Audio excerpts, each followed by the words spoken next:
أعوذ بالله من الشيطان الرجيم بسم الله الرحمن الرحيم الحمد لله رب العالمين الرحمن الرحيم مالك يوم الدين۔ قرآن پاک کی 3 آیتیں سورہ فاتحہ کی آپ حضرات کے سامنے تلاوت کی گئی ہیں۔ یہ جو قرآن پاک ہے ہمارے سامنے، یہ اللہ تبارک و تعالی کا کلام ہے، جسے کلام اللہ کہا جاتا ہے۔ اللہ نے جب انسانوں کو دنیا میں بھیجا تو یہ بھی ہو سکتا تھا کہ انسان کے اوپر یہ ذمہ داری ڈال دی جاتی کہ تم اپنے دماغ سے اللہ کی پسند اور ناپسند کو سمجھو، اپنے آپ سے، اپنے دماغ سے تم یہ جانو کہ اللہ کو کیا چیز پسند ہے وہ کرو اور اللہ کو کیا چیز ناپسند ہے وہ مت کرو۔ یہ ہو سکتا تھا، لیکن اللہ تبارک و تعالیٰ کا یہ احسان ہے کہ اس نے ان سب جھمیلوں سے ہمیں بچا لیا ہے۔ اس نے ہمیں سوچنے اور پسند ناپسند ڈھونڈنے میں ہمیں نہیں لگایا، بلکہ پسند اور ناپسند بتلانے کے لیے اس نے 2 انتظام کیے۔ ایک تو انبیاء کرام کا سلسلہ شروع کیا۔ انبیاء کرام آئے، انہوں نے صرف یہی بتلایا کہ لوگوں کیا چیز اللہ کو پسند ہے، کیا چیز اللہ کو ناپسند ہے، کون سی چیز کی عبادت کرو گے، کس طریقے سے اپنی زندگی گزارو گے اور کس طرح تم اس دنیا میں جی کر کے اپنے اللہ کو راضی کرو گے، وہ یہی بتاتے رہے اور یہی سمجھاتے رہے۔ پھر دوسرا انتظام اللہ تعالیٰ نے کیا کہ وحی کا سلسلہ شروع فرمایا۔ یہ جو قرآن پاک ہے، اس سے پہلے بھی اللہ تعالیٰ نے بہت سی کتابیں اتاری ہیں۔ کسی کو پوری کتاب دی گئی ہے، جیسے حضرت موسیٰ علیہ السلام کو تورات دی گئی، حضرت داؤد علیہ السلام کو زبور دی گئی، حضرت عیسیٰ علیہ السلام کو انجیل دی گئی۔ یہ بڑی 4 کتابیں ہیں، اور نبی پاک صلی اللہ علیہ وسلم کو قرآن دیا گیا۔ کسی کو چھوٹے رسالے جس کو بولتے ہیں، چھوٹے کتابچے پمفلٹ کی شکل میں، یا چھوٹے ایسے ورق اور کچھ صحیفے دیے گئے جن کو صحیفے کہا جاتا ہے، صحف ابراہیم و موسیٰ، قرآن پاک نے اس کا ذکر کیا ہے۔ تو یہ سب آتا رہا اور انبیاء آتے رہے، یہی بتلاتے رہے۔ آخر میں ہمارے نبی پاک صلی اللہ علیہ وسلم پر جب وحی کا سلسلہ شروع ہونا تھا تو اس سے پہلے ایک ماحول بنا، اور ماحول یہ بنا، حضرت عائشہ رضی اللہ تعالی عنہ فرماتی ہیں، بخاری شریف کی حدیث ہے، حدیث نمبر 3 شروع میں ایک دم حضرت عائشہ رضی اللہ تعالی عنہ فرماتی ہیں کہ نبی پاک صلی اللہ علیہ وسلم کو وحی آنے سے 6 مہینہ پہلے ایسا ہوتا تھا کہ ایک دم روشن خواب نظر آتے تھے، جیسے آپ رات میں کچھ خواب دیکھتے ہیں اور دن میں وہی چیز ہو بہو ہو جاتی ہے۔ فلق الصبح، جیسے صبح کا اجالا ہوتا ہے ایسے خواب دکھتے تھے آپ کو۔ مثلا خواب میں دکھا کہ ایسا ہوگا اور دن میں ایسے ہی ہو جاتا تھا۔ تو 6 مہینے تک یہ خواب اللہ کے نبی صلی اللہ علیہ وسلم کو آتے رہے۔ پھر اس کے بعد حبب الیہ الخلاء، کہ اللہ کے نبی صلی اللہ علیہ وسلم کو تنہائی پسند ہو گئی۔ آپ مکہ سے غار حرا جسے کہا جاتا ہے، 3 میل کے فاصلے پر یہ پہاڑ ہے، اس کے اوپر ایک کمرہ نما بنا ہے، یعنی ایک ایسا کمرہ ہے قدرتی طور پر جس پہ ایک آدمی کھڑا رہ سکتا ہے۔ وہاں اللہ کے نبی صلی اللہ علیہ وسلم تشریف لے جاتے تھے، اور روایات میں ہے کہ وہاں آپ سے پہلے آپ کے دادا عبد المطلب جایا کرتے تھے، اور وہ اپنے طور پر جو بھی ان کو معلوم تھا وہ عبادت کیا کرتے تھے۔ اور اس زمانے میں، اب تو بلڈنگیں وغیرہ بن گئی ہیں اتنی، اس زمانے میں وہاں سے ایک سوراخ تھا پہاڑ سے جس سے سیدھا کعبہ نظر آیا کرتا تھا۔ تو یہ بھی ایک اللہ کے نبی صلی اللہ علیہ وسلم کو تسلی ہوتی تھی کہ ہم اگر یہاں عبادت بھی کرتے ہیں تو کعبہ ہماری نظروں کے سامنے رہتا ہے۔ تو آپ چلے جاتے تھے 6 دن 7 دن 10 دن ایسا توشہ لے کر، سوکھے ہوئے چھوارے کھجور اس زمانے میں جو چلتا تھا، تو یہ لے کر کے آپ چلے جاتے تھے، ایک ہفتہ وہیں رہتے تھے اور وہیں اللہ کی عبادت کرتے تھے، اور کوئی کام نہیں۔ پھر جب توشہ ختم ہو جاتا پھر آپ گھر تشریف لاتے، 1 دن رہتے پھر چلے جاتے۔ اس طرح کافی لمبا وقفہ گزر گیا، کافی دن اس طرح گزر گئے، اور اللہ کی عبادت آپ صلی اللہ علیہ وسلم کرتے رہے۔ پھر اچانک ایک مرتبہ حضرت جبریل آئے۔ یہ سب سے پہلا موقع ہے۔ ایک تو تنہائی ہے، کوئی ساتھ میں نہیں ہے، دوسرا پہاڑ ہے، کوئی بولنے تسلی دینے والا نہیں ہے، تیسرا اچانک، چوتھا فرشتہ اپنی اصلی شکل میں آیا، انسانی شکل میں نہیں، فرشتہ اپنی اصلی شکل میں، اور حضرت جبریل نے آ کر کے اللہ کے نبی صلی اللہ علیہ وسلم کو زور سے دبایا، حدیث میں حتی بلغ من الجہد، دم گھٹنے لگا، یعنی اتنی طاقت سے فرشتے نے بھیجا کہ ایسا لگ رہا تھا جیسے دم نکل جائے گی، اور فرمایا اقرا، پڑھو۔ اللہ کے نبی صلی اللہ علیہ وسلم نے جواب دیا ما انا بقاری، مجھے پڑھنا نہیں آتا ہے، میں نے کسی سے پڑھنا نہیں سیکھا ہے۔ اور یہ بات ہے کہ انبیاء کا دنیا میں کوئی استاد نہیں ہوتا، انبیاء کا استاد خدا ہوتا، ان کو دنیا کے کسی استاد کی ضرورت نہیں رہتی۔ تو اللہ کے نبی صلی اللہ علیہ وسلم نے فرمایا ما انا بقاری، میں تو پڑھا ہوا نہیں ہوں۔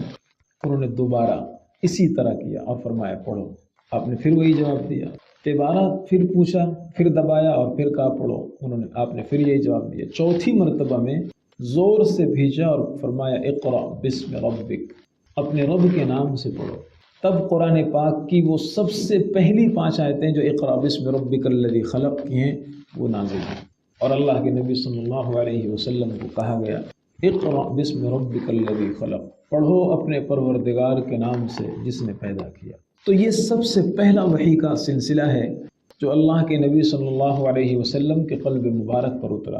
آپ وہاں سے فوراً، چونکہ پہلی مرتبہ ایسا ہوا تھا، آپ گھبرا گئے، اور جب گھبراہٹ میں ہو تو جوڑی دے کر کے بخار آ گیا، آپ کو ٹھنڈک، تو گھبراہٹ کی وجہ سے ایک دم خوف سے آپ کا کلیجہ دھڑ دھڑ دھڑ دھڑ ہو رہا تھا، رونگٹے کھڑے ہو گئے، اور آپ جلدی سے گھر تشریف لائے، اور گھر تشریف لا کر حضرت خدیجہ رضی اللہ تعالی عنہ جو اس وقت آپ کی زوجہ محترمہ تھی، ان سے فرمایا زملونی زملونی، مجھے چادر اڑاؤ، کمبل اڑاؤ۔ تو آپ لیٹ گئے، اور تھوڑی سی طبیعت جب شانت ہوئی تو آپ نے پورا واقعہ نقل کیا حضرت خدیجہ سے، اور فرمایا خشیت علی نفسی، مجھے اب اپنے آپ کے بارے میں ڈر لگ رہا ہے، یعنی مجھے ایسا لگ رہا ہے کہ میں بچوں گا نہیں، جیسے آدمی خوف کا شکار ہو جاتا ہے تو گھر والوں سے یہ کہتا ہے، تو آپ نے اس وقت یہ جملہ ارشاد فرمایا کہ خشیت علی نفسی، مجھے ڈر لگ رہا ہے اپنے آپ پر۔ علماء نے اس کے بہت سے مطلب بیان کیے، بعض نے کہا کہ ڈر لگ رہا ہے مجھے جن پکڑ لیا ہے، بعض نے کہا ڈر لگ رہا ہے کہ میں خوف کی وجہ سے مر جاؤں گا۔ ہمارے بزرگوں میں سے حضرت گنگوہی رحمۃ اللہ علیہ ہیں، انہوں نے ایک بہت اچھا مطلب بیان کیا ہے، فرماتے ہیں اس کا مطلب یہ ہے کہ میں سمجھ گیا ہوں کہ اللہ کی طرف سے کوئی بڑی ذمہ داری مجھے دی گئی ہے، لیکن کیا میں اس ذمہ داری کو نبھا پاؤں گا یا نہیں، اس بارے میں مجھے ڈر لگ رہا ہے، اس ذمہ داری کو میں پورا کر پاؤں گا یا نہیں، یہ مجھے ڈر لگ رہا ہے۔ حضرت خدیجہ رضی اللہ تعالی عنہ پوری آپ کو تسلی دیتی ہے، ایک اچھی بیوی جو ہو سکتی ہے اپنے شوہر کے لیے، ان سے اچھا کون ہوگا، پوری تسلی دی، اور فرمایا کلا واللہ لا یخزیک اللہ ابدا، اللہ آپ کو ضائع نہیں کرے گا، انک لتصل الرحم وتکسب المعدوم وتقری الضیف وتعین علی نوائب الحق، آپ رفاہی کام بہت کرتے ہیں، آپ صلہ رحمی کرتے ہیں، رشتے نبھاتے ہیں، رشتہ داروں کا خیال رکھتے ہیں، آپ مہمان نوازی کرتے ہیں، آپ غریبوں، بیواؤں، یتیموں کا سہارا بنتے ہیں، مصیبت کسی پر آئے تو سب سے پہلے آپ آگے بڑھ کر کے اس کی مدد کرتے ہیں۔ تو جو بندہ ایسے کام کرتا رہتا ہے اللہ اسے ضائع نہیں کرتا، اس لیے انہوں نے تسلی دی کہ آپ کو خدا ضائع نہیں کرے گا۔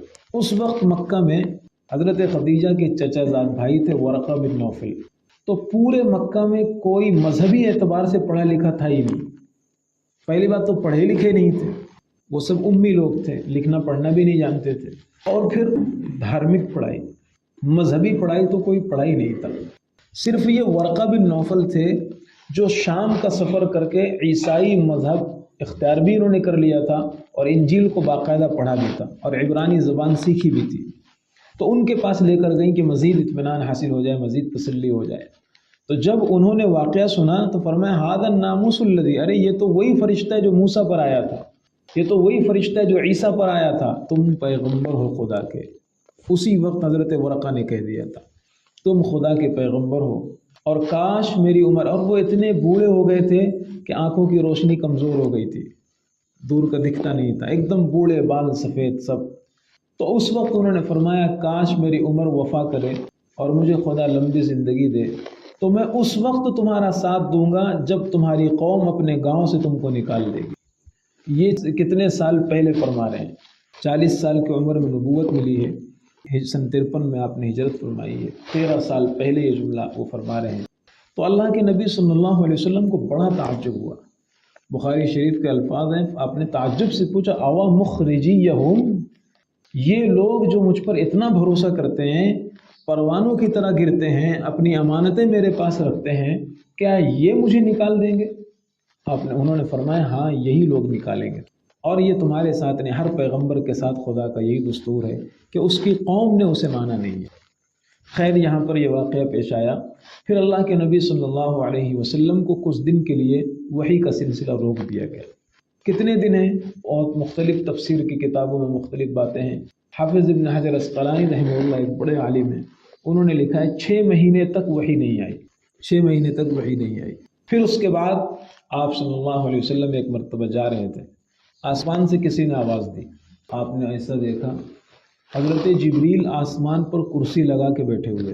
وَلَقَدْ رَآهُ بِالْأُفُقِ الْمُبِينِ، یہ پہلی مرتبہ. ایک تو یہاں غار حرا میں ملاقات ہوئی، یہ پہلی مرتبہ حضرت جبریل کو آپ نے ایک دم اصلی شکل میں دیکھا، 600 بازو اور پر اور آسمان بھرا ہوا اس انداز میں. تو اللہ کے نبی مارے خوف کے گر گئے، پھر کھڑے ہوئے اور پھر گھر تشریف لائے. پھر آپ چادر اوڑھ کر لیٹ گئے اور آپ نے اس موقع پر جملہ فرمایا دثرونی دثرونی، چادر اوڑھاؤ چادر اوڑھاؤ. پھر جب آپ اوڑھ کر لیٹ گئے تو پھر قرآن کی دوسری 5 آیتیں نازل ہوئیں. اس کے بعد سب سے پہلی سورہ مدثر کی، یا ایھا المدثر قم فانذر، اے چادر میں لپٹے ہوئے انسان اٹھ اور اپنے رب کا پیغام لوگوں کو پہنچا. تو یہ ہے وحی کا وہ سلسلہ جو شروع ہوا ہے، اور 23 سال کے عرصے میں یہ قرآن پورا ہوا ہے، اور آج 1400 سال بعد بھی یہ قرآن اسی طرح ہمارے سامنے موجود ہے. اس لیے ہمیں اس قرآن کو پڑھنا چاہیے، سیکھنا چاہیے، سمجھنا چاہیے. اللہ عمل کی توفیق.